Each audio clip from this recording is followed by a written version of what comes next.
How's it going? David Dunn and Conor McAvoy from Lansdowne, and today we're going to talk to you about 5 Irish players who should move in January. Now, before we get started on that, as always, folks, if you haven't already, please do subscribe to the channel, hit that subscribe button. Also, if you wouldn't mind, hit the old like button there. It really does help, and if you don't, I'm going to hit Conor the next time I see him. Is that right, Conor? Please do. Oh, you're into that, are you? No, definitely not. Wow, okay. You I got to just want watch to claim this you. one. I just want to claim you. You want to claim me? Yeah, Do you- I want to claim you for a lot of that- money. No, I don't want to claim you in that way. Just Wow. definitely not in that way. Well, this video's got off to a Just dark... great start, isn't it? we're off to a great start. It's got off to a very dark undercurrent here. But anyway, we are here to talk about 5 Irish players that we feel should make a move in January.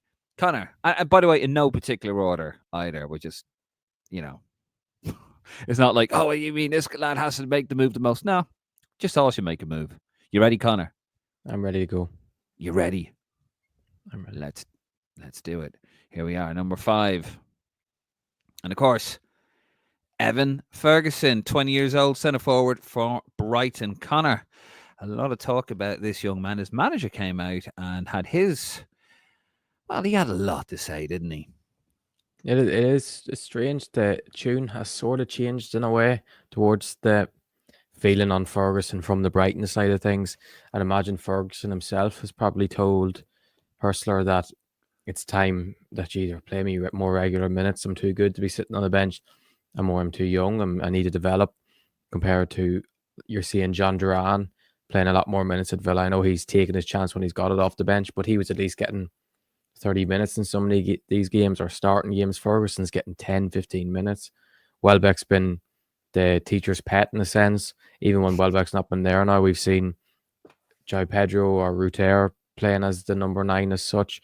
So it's been a real disappointing season for Ferguson. I really thought this year would be the year he would have stepped up.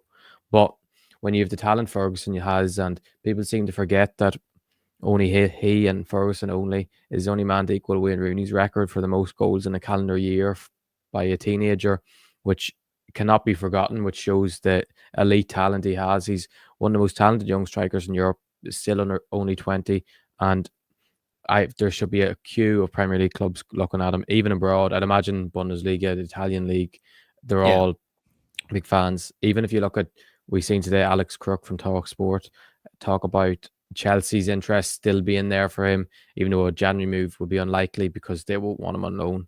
There will be loads of interest. Yeah, I mean, just looking here, transfer market, he has made 12 appearances in the Premier League this season. I think 19 games played as a recording. He's had 1 goal.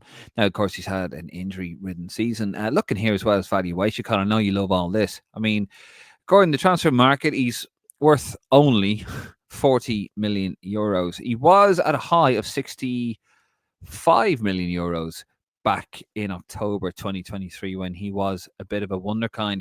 Of course, there's been a bit of a depreciation in his value. He's had an injury and he's been out. And there is a talk. I mean, last year, it seems mad that, these guys, no way they were going to let him out alone. Not even a hope. You're going to take him. You're going to pay some massive chunk of change if you're going to take him off our hands, because this guy's going to be one of the top talents of hopefully world football, potentially. And now, he seems to be floundering a little bit. I mean, where does he go? It's a bit of a tough one. I mean, there's talk that, he might go to Fulham or whatever, but I think it's a very difficult position for the lad, because Fulham are above Brighton in the league. You're not really going to, if you're going to do any sort of business, it's not going to be a loan deal, and you don't really want him going to Fulham because it's a sideward step on a permanent basis. You want this guy, you want Brighton to be used as a stepping stone. No disrespect to Brighton, fantastic club, what they've achieved there. But they are a selling club. They are a stepping stone club. They have engineered themselves to be like that. That's not an insult to Brighton. That is just what they are. And in the Premier League, I don't know where he goes. He's too good for the Championship. You don't really want him in the Championship because he'll probably get broken up in the Championship, or somebody will try and be a hero. You want to play in the Premier League, but where's he going to go? You don't really want him playing in a relegation battle because you want him to be developing. You want him to grow as a forward. You want him to show you and everybody and himself what he can accomplish. And I don't think he's really going to get that in, let's say, in Ipswich. Certainly not at Southampton. They are complete muck. You want to play in a good attacking side. Otherwise, his development is going to stagnate. So where does he go if not abroad? It's hard to say. Maybe I look at a West Ham who actually have a lot of quality players. They just nothing's clicking under Lopetegui. It's been a You don't want side to where go to it's West Ham though as a I don't permanent move though. no, I'm looking at loan moves here because I just don't think a permanent. I don't even think permanent's But then an equation here at all. I think a loan move is the only possible way he leaves in January, and the way he like I would be happy if he went on loan, went back to Brighton next season after impressing on loan and getting his confidence back. The big thing for me is confidence and showing he can be the main man in a attacking unit that creates chances that he can get in the end of. We look at what Delap is doing at Ipswich. You're talking about not wanting to be at a club like that, but when you can go to a club like that and you can be the main man in in an attacking lineup and showing what you can do, could do wonders. If he went to a West Ham, if he was like, they have wingers like Somerville, Kudus, Somerville, Bowen, sorry, alongside him, Paqueta in midfield. Like they have a very, very talented squad. Just things haven't clicked. Like they've had Mikel Antonio up front. Well, he's unfortunately looks like he mightn't play football again. Fulcrook is just not at that level. Ferguson, I think, would fit in lovely at West Ham. I know even at Bournemouth, they've signed a striker in the summer. Hasn't really scored a couple of goals, but nothing really to but right advance quite. now West Ham are currently 13th in the league. Brighton are 10th right now. They have 27 points, West Ham 23 points. Are you really going to give a leg up to a rival? Because what you have to remember, obviously, and not yourself, kind of, but to the audience, is that each place in the Premier League, I know it's worth X amount of £1 million, isn't it, in the Yeah. table? So are you really going to give a leg up to a rival? I mean, Fulham was touted. They're 8th at the moment. They're 2 points ahead of Brighton, all on 19 games as we record. Tottenham, I mean, yet again, Tottenham are 11th at the moment. They're being very Spursy. Brentford 12th, West Ham 13th, United 14th, who I think would be a great signing for Man United. Although, I mean, I don't want to go in there, to be honest with you. They're not going to loan him to a team like Arsenal, are they? Is there? Do you see any sort, like, Arsenal would be perfect for him? Mm-hmm. But do you see any possibility, any universe where Arsenal either sign this guy on a permanent deal or a loan move with a view to a permanent deal? Because the manager did come out and said, didn't he, that we have to find the best solution for the club and eventually the player. Paraphrasing, but something along those lines. I don't think an likes of Arsenal would get the option for an option to buy, because the big thing with Ferguson, we always said that if you're going to get Ferguson a couple of years back, you're going to have to wait 2 years and pay 200 million as he's after scoring 15 goals in a Premier League season or something like that. So I think Brighton wouldn't want an option to buy in any loan deal that they would have gone for, because they know if they put an option to buy with, say, an Arsenal, it would probably be between the 80 to 100 million mark. And if he went and scored and was the difference in them winning the title or not, his value could be well upwards of 100 million, and that's Brighton undervaluing a player. And as we've seen before, Brighton can get every single penny for a player, get full worth for what they've gone for. So I don't think it really is an option with an option to buy. I think it would have to be just a straight loan or something. I don't know. I just don't see an obligation or an option, because they wouldn't get the full value. Just before we move it on, do you see him moving in January? Even though we need to move, but do we actually realistically see it happen? No, I don't think it's realistic. I think we'll see him stay at Brighton.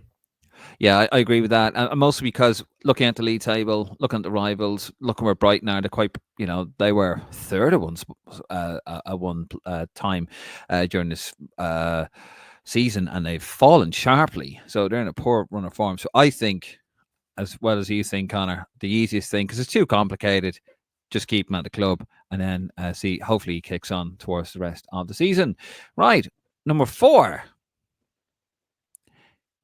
Gavin Bazunu, age 22. He's the goalkeeper at Southampton. He hasn't kicked the ball in anger for a very long time. He is out injured, but I do believe he is. Is he back training? Yeah, he's back in training. There was a nice picture of him on Christmas Day in training with the goalkeeper unit at Southampton. I think Dave, this is kind of a straightforward one. He is a top young goalkeeper. He has to be playing minutes. Southampton have Aaron Ramsdale there. They brought in the summer mainly because Bazunu was out injured, and was Russell Martin was a big fan of Bazunu, but they couldn't go with Alex McCarthy as their number one. We knew Bazunu was expected to miss pretty much most of the season, but in fairness to the lad, fair play to him more than anything. He's got himself. He's worked extremely hard. He's already back, and he'll be back probably in. He's probably full. I'd imagine he's in full training now, and he'll be looking to start playing matches in January. So a championship side would be brilliant for him to go for the rest of the season. Yeah. Show what he can do, get back to full fitness, full confidence in himself. That we all know Southampton are going to be back in the championship next season. Ramsdale, he's an England international. He is very highly thought of. I know there's a lot of mixed opinions on him, but he won't be playing in the championship next season. I'd imagine he has a buyout option in his clause, in his contract that he signed last summer. Release. Yeah, so I think Bazunu has to get a loan in January, and it's just great for him to get back playing minutes and seal that number 2 spot even in the Ireland squad, because Mark Travers could be the same. He's not on the list, Dave, but he's another. I know he's number 2 at Bournemouth, but he won't be happy being a number 2. He'll probably look to get a move as well. Yeah, I agree here with Bazunu. I think there's a bit more straightforward. All respect to Gavin Bazunu. I like him, but let's be honest. When he's been in the Premier League, he hasn't had any look in the Premier League. He had a torrid time when he had his full season in the Premier League. Show my age there. A couple of seasons ago. So a championship loan move, I think, would be good. He will be the number 1 goalkeeper in the championship for Southampton next season, because they are going into they are going back in the championship unless there's a miraculous recovery there at Southampton, which I cannot see happening whatsoever. St. Mary's. I was going to say the Dell. That's really showing my age there. But yeah, unless there's some miraculous recovery there at St. Mary's, there's no way they're going to be in the Premier League. So go and loan the championship, and then be the number 1, and then hopefully get back into the Premier League for Southampton. No, and that's no disrespect to Gavin, but he hasn't done it in the Premier League for me. Queven Keller, when he's given a run in the Premier League, he's not on this list because he's not going to move in January, let's be honest. But hopefully at the end of the season, if Alisson is going to be still Liverpool's number 1. But Kelleher's done it in the Premier League. He's done it week in, week out in the Premier League and in the Champions League, where I think Bazunu is struggling a little bit. Number 3, a favourite of yours, Conor, Luca Connell, 23, centre midfielder. I think he's just a midfielder, really, isn't he? Barnsley, he is the captain there as well. You love him, Conor. I know why you want him. He's playing the League One at the moment. You just want him to get out of League One and play Championship / Premier League, basically, don't you? Yeah. I think it's fair to say anyone that's been following Rep Tracker knows how highly I rate Luca Connell, and it's a common opinion now in the EFL how good of a player he is. We see now he was made Barnsley captain in the summer, which is a good thing and a bad thing. It shows at 23 he's a leader and he shows what he's about, but he's way too good for League One. He's been the best number 6 in League One for 2.5, 3 seasons now. I know last season the start didn't go as well because he actually was suffering from a variant of long COVID, but he's back at his best. Barnsley aren't having their best season. I know they're still probably end up in the playoffs towards the end of the season, but if Barnsley aren't going up again next summer, there's no way he stays in League One. I'd like to see him go now in January, just get that move in, get him settled in the summer, get him into the Ireland squad is the most important thing for me, because we look at the Ireland squad, we have one number 6 and that's it. We have Josh Cullen. I know other lads can fill in there, Malumbi, Knight, but they're not natural number 6s who can sit and dictate play. Luca Connell does exactly that. He's a lovely left foot in him. He's tenacious. The only thing he lacks maybe is the ability to cover ground at a rapid pace that Malumbi does or a Knight does, but his technical ability is extremely high, and he can take set pieces. And as club captain for Barnsley at 23, he's a leader.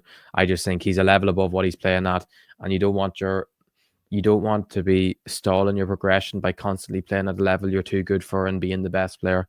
I think it's Mm. time for him to move on from Barnsley. And that's not disrespect for Barnsley. They've really turned his career around. If we've seen, he went to Celtic, went to went to the Dogs for a couple of years, was on loan in the low levels in Scotland, Queen's which is Park, wasn't he? yeah, Queen's Park. I think he did back to back promotions with them. But like, that's a huge step up, even from going from Queen's Park to Barnsley. So hopefully he can keep that progression going and get to the championship and go up another level even. Yeah, I always remember him when he was at Celtic, but he was playing in the junior side. And 6 years ago, nearly 6 years ago, when Mick took over as manager, and he was going to be in the Gibraltar squad. The game against Gibraltar, Mick's first game, he was going to include him, but he was injured. He got injured. Funny, it's mad, isn't it? If he had got a game under Mick, go to 6 years ago, March, I believe it was March 2019, which would be about 6 years ago, nearly. Yeah, maybe it would have been a very different career path, but he fell off. He fell off the Rock of Gibraltar. Sorry, I'll get me coat. He kind of fell off a cliff, and he's reemerged. I don't. He's clearly not going to get a move in as much as you want it to happen, Connor, because Barnsley. Why would he get rid of the captain mid season? They're probably going to wait till the end. But yeah, he'll be nearly 24 then, and yeah, he really needs to move. He needs to start going up the league tables. Really, he needs to be playing. If he's going to get in the Ireland team, he has to be playing minimum championship. League One just won't cut it. It's mad, isn't it? When Stephen Kenny, one thing he did do very well when he took over, he had a lot of League One players, and now he's got none. So but the bar is a lot higher, and he does need to be playing minimum championship level. But we'll see what happens. But yeah, just mad. 6 years ago, he had he would have been, he could have been an Irish international. Right, number 2, big 2 there, Mister Jake O'Brien, centre back at Everton. Yeah, I mean, I don't think this one needs a fair bit of explaining, Connor. He was. People always turn around and go, "Well, why is it? Why did he leave for Everton? Oh, you took the money, etc., etc." Well, no, he was forced pretty much by Leon, who were in dire financial straits, and basically they took the money from Everton. But unfortunately for Jake, good for Leon because he got a few quid. But bad for Jake. His career has absolutely stagnated, hasn't it? He's made 2 appearances in the Premier League so far this season for Everton. And I thought he would have done really well there. Very disappointing. He's a big lump, big unit. He's decent enough with his feet. Doesn't have a lot of pace, though, or mobility. I think that's the problem. He's a decent footballing centre back, isn't he? He's not. Yeah. He's handy enough with his. Well, he's tidy enough with his feet, but he doesn't have a lot of mobility about him. So maybe Premier League football isn't for him. Yeah. I would say maybe it's not really a sprint speed thing. It's more on the turn. We used to turn and behind it. Once he gets into full flight, he's 6'5", 6'6". Them legs, he can pick up a bit of pace. It's just the turning aspect, but it's been the nightmare move for Jake O'Brien. I'd imagine he was promised things in the summer in terms of you're going to get these amount of minutes. Since I thought he would have came in the summer and been third choice, which I thought might have been a decent enough step up. He would have been Braithwaite, Tarkowski, and then he would have been the third. But now it's, as we've seen, Michael Keane is the third choice centre half, which has been a surprise to many. In fairness to Michael Keane, he's actually done well for Everton when he's played. Jake O'Brien, actually, remember, he done well in pre-season for Everton. He scored a couple of goals. We thought maybe actually Braithwaite was injured at the start of the season. O'Brien's going to get his chance. But unfortunately, Keane got that probably because of experience. Keane took his chance. O'Brien got sent down further the pecking order. It's just been a disaster of a move. You'd think, where do you go from here? Is it championship? Is it back to Lyon? Is it back to another French team? Is it anywhere? Because there would have been interest in the continent from other clubs, but will they look at him now and think, if he can't get any minutes with Everton, like he hasn't started a single game in the Premier League, it's only been 2 substitute appearances. So it's a hard one because we've seen how talented he is and how much he benefited from going to Belgium, to France. It's just where does he go? I know there'll be loads of interest from teams abroad or even in the championship. But it's like, what's the best move for Jake at this stage of his career? Yeah, it's a bad one for him as well, and you got to take a lot into consideration as well. Um, like Everton are currently in a relegation battle. They are 16th at the moment. As we're recording this, they're 16th. They played 18 games. They're 2 points. They're 3 points from safety with a game in hand. Everton. So that's probably not. If you're Sean Dyche, your remit is keep this team in the Premier League. They're moving to a brand new ground next season, and I know they've just had new ownership. Shahiri, is it? Tashiri Shahiri? Am I saying that You right? pronounce it better than me. Yeah, him. He sold his share to another American owner. Can't think of the guy's name off the top of my head. So you never know. I mean, Sean Dyche might not be there in a few months either. But uh, you know what it's like when you take over these clubs. Because Everton should not be anywhere near a relegation battle. Everton are a huge club. A lot of pedigree there, a lot of heritage there as well. So that probably hasn't helped Jake O'Brien either. And but I mean, you look at the mess of their side. Like they have a near 40-year-old Ashley Young keeping a 36-year-old Seamus Coleman out of the right back position at the moment. It's a bit of a mess, isn't it? Michael Keane. Michael Keane's what, about 34 now? Is he? He's kicking on anyway. He'd be the more experienced head at this stage of his career. He's not no spring chicken. Like he's in the Yeah. back ends of his career. Okay, he's 30. Well, he's not that old actually. He's 31. He will be 32 in January. Okay, so but still, and Jake O'Brien's what? He's 23. Jake O'Brien. Um, I think it's been a bad move for him. I think a championship move wouldn't be the worst for him either. I would say championship would be probably around par with the rest of League One, where Leon are. I say it's thereabouts. It wouldn't be a terrible move for maybe a loan move to a championship club just to get some minutes, just get some minutes in the tank. He hasn't proven. I think he'd be ideal for championship. I think with the Premier League, it'd be too much from no one at this stage of the season when the stakes are so high are going to take a risk unless they're desperate. Unless you're Southampton, do you really want to go to Southampton? A team like that, you want to go into a decent middle upper championship side just to get some minutes in the tank. But Everton then are in a perilous position themselves. They probably can't let him go. Probably won't let him go. I mean, who are they realistically going to get in? This is a club that's in serious financial trouble as well. Huge financial debt. The last owner absolutely shit the bed in terms of governance. And so can they even afford to let him go? Because they got to get rid of him. They got to get someone else in. Can he even do that? I know they also had some issues with the transfer issues with the Premier League as well, didn't they? I think, had 2-point deductions. Good old Everton. They just won't flush, will they? They're a bit like Ireland in the Nations League. We just won't leave. We just won't go. But anyway, I'm not biased at all there with Everton. So, Jacob Ryan, can you see him leaving Everton in January, Conor? No, unfortunately, I think it's a lot more open and up in the air than it is for Evan Ferguson in that sense. But I just think every club wants at least four first team centre halves in the squad. Yeah. So I don't think he'll leave. Well, that takes us to number one. And by the way, this is no particular order, but here he is, Andrew Amadill, 22-year-old. He is a centre back at Nottingham Forest. This boy doesn't even get in the squad. I thought he was injured. Conor, you told me he's not injured. He's just not getting anywhere near the team. Forest, at time of recording, are second in the Premier League to Liverpool, Crazy. which is madness. So let's be honest. The manager, he's a good manager, by the way. Their defensive record is second. Well, no, it's wow. Actually, goals against. They got 19 goals against. Liverpool have 17. Arsenal have 16.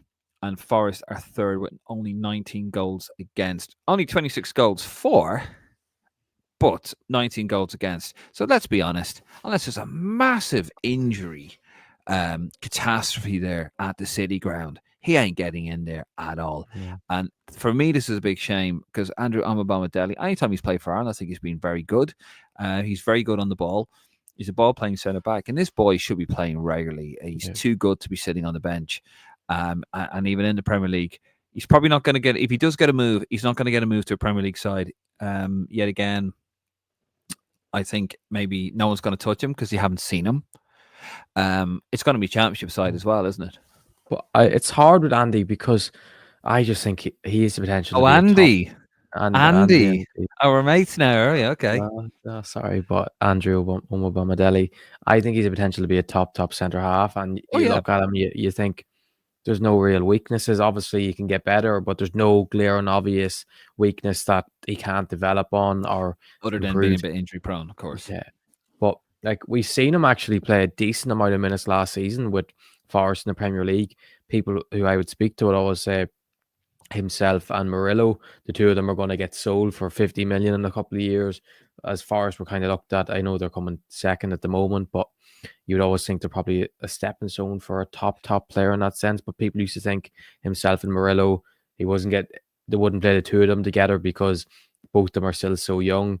They wanted a bit of experience, but then this season has kind of been Milenkovic has come in, Marato has come in as the third choice, and he's going down to down the pecking order even further. It's strange in that sense that he's gone from getting regular minutes last season, like he was featured a decent amount of times. He was thought very highly of even when he came back from injury.